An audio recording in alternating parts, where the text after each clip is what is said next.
ready to embrace it? Do you wanna run away from piles on break them? Do you wanna be the one that fall into the favorite and the one that stayed it up when they try to take over nations? So whatever not only the people I stand. I'll go whatever I do, but even I can. You talking sweet, you might get buried. So what's up? What's good? Who is PFV? Greetings world, PFV is me. Obviously me, not the guy behind the camera, the guy in front of it.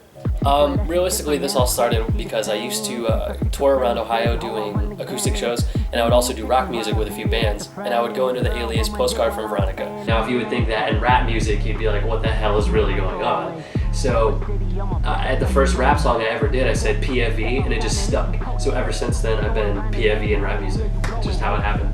And fun fact, there is no Veronica. There's no special Veronica. It's just like a random thing, so don't worry about that. Aside from sitting on this couch right now, I'm dealing with a bunch of life stuff, and on top of that, I'm making a ton of new music and working on videos and all this other stuff. Just got my hand in every pot. I'm trying to cook a good meal. Yeah, I'm changing my life up for the better. I used to drink a lot, and I was drunk a lot. Not just drink a lot, I was drunk a lot. I guess drinking a lot makes you drunk a lot. But every time I'd go in the studio, I would drink. A lot of friends were giving me alcohol for free, so I would go out and I would drink all the time.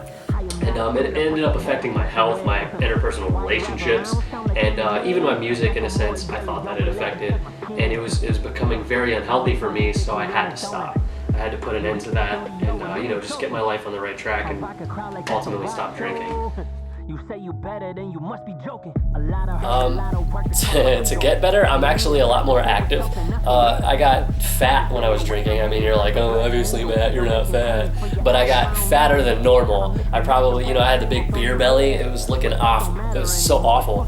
So, now I've been a lot more active. Funny enough, I've been playing Pokemon game on my phone. I've been nerding out. So I've been more active. I've been making more music. I've been working on my relationships with people. I've spent a lot more quality time with them rather than just time. Because when you're drunk, you're with a lot of people, but you're not talking about anything important. You're not advancing your future, talking about careers or anything. When you're drunk, most of the time, you're just sitting there like making jokes or doing something fun, or everyone's getting loud. Maybe you're going to play pool. It's not real quality time with people, and you can't express your emotions or your actual feelings with them. And if you do, it's like an inhibited, exaggerated form. When you're drunk and you're talking to a girl about being in love with her or something like that, you're entirely exaggerated because you have no filter. So learning how to talk to people when you're not drunk is also like a new battle as well. The turning point for me personally, aside from getting fat and looking like a beluga whale, I had a near-death experience, and what happened to me was I was laying on my bed and I was really hungover. I drank a lot of coffee as well, so it was a mix of caffeinated beverages and alcohol.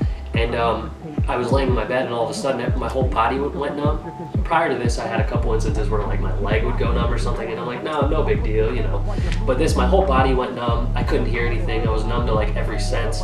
So I ran downstairs and I was freaking out. I just wanted to lay on the ground and like fall into the blackness. It was the weirdest experience I've ever had. And I started slapping myself in the face. I bit my arm. I put water all over my face. And I really thought that I was about to die, and I was like, should I call the ambulance? And for the first time I thought, okay, I have a folder online of all my music that is unreleased and stuff. I was gonna send it to Note, the guy that I actually do the collab albums with, like Tidal Waves and Airwaves. I thought about sending him the music and saying, putting it out if I do die. Like I was that low, like that's what I thought was happening. And I couldn't feel my whole body, and eventually in like 3 minutes I ended up, regaining consciousness because I was fighting it so hard. I feel like I honestly could have died if I didn't do that, but I was like, I want to be alive, I want to make music and stuff like that. And then after that I tried to walk, and my whole equilibrium was off. Like it was literally sideways. Like I was walking on the wall. I turned into Neo from the Matrix, but not in a good way. And I was walking like this. Like the whole world was like, I was looking straight, but the world was like that. And it was the weirdest experience of my life. It was incredibly scary. I guess it can be kind of like a panic attack mixed with something else. I still don't understand what it was 100%, but after that I'm like, yo, I'm done drinking because I never want this to happen again. So at that point I stopped drinking coffee and I stopped drinking alcohol. Since then I've probably had maybe a couple beers with some friends, no big deal, and I haven't gotten really drunk or anything, and I also stopped drinking coffee. I don't drink any coffee at all anymore.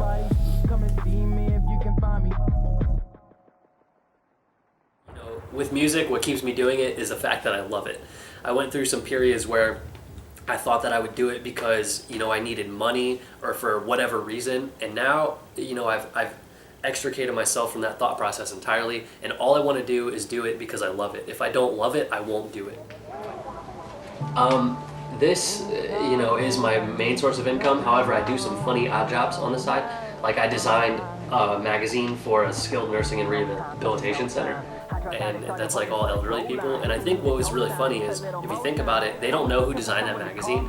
So imagine people that are all like 60 and 70, maybe 70 plus, knowing that the guy who edited their magazine has tattoos on his face. I just want to know what they would think. Like, oh, this is a great magazine. That guy has tattoos on his face. They just drop it. You know what I mean? Like, I just want to know because they have no idea what I look like, and a lot of them are like anti-tattoo and stuff like that. But I do stuff like that. I do film for people. I do like little odd jobs like that, graphic design, because everything that I do in the PFV brand is me. Like, I'll have folks help me with filming and stuff like that, give them credit for it, but I do all the editing, like my graphic design I mix and master my music. I do it all, so everything that I do for myself, I offer those services to other people.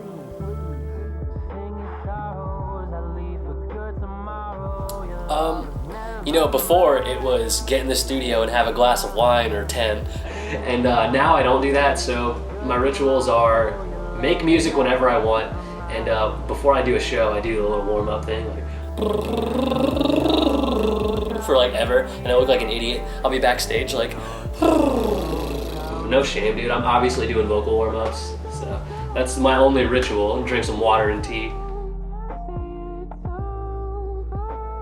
Advice that I have for anyone that wants to get into music and they're seriously thinking about it, don't. No, I'm just kidding. I think realistically you have to think about your future goals. You have to think about what's realistic, and also understand that glamour is not going to be what you think it is. You're going to deal with executives that ultimately lead you on. You're going to deal with so many failed opportunities. And you have to know that in order to be successful, you're going to have to fail 1,000,000 times. And it's not a good road. You're not going to feel great all the time. I hope that in the end of it, you can reach everything that you wanted, but you have to make sure that that's what you really want. Because a lot of people see things and they want them because the grass is always greener on the other side, but once you get there, it's not too green, you're standing on a dead spot. So you have to really focus in on the fact that you want something and know that it's what you want, because otherwise you're going to get there and you're not going to be happy with it.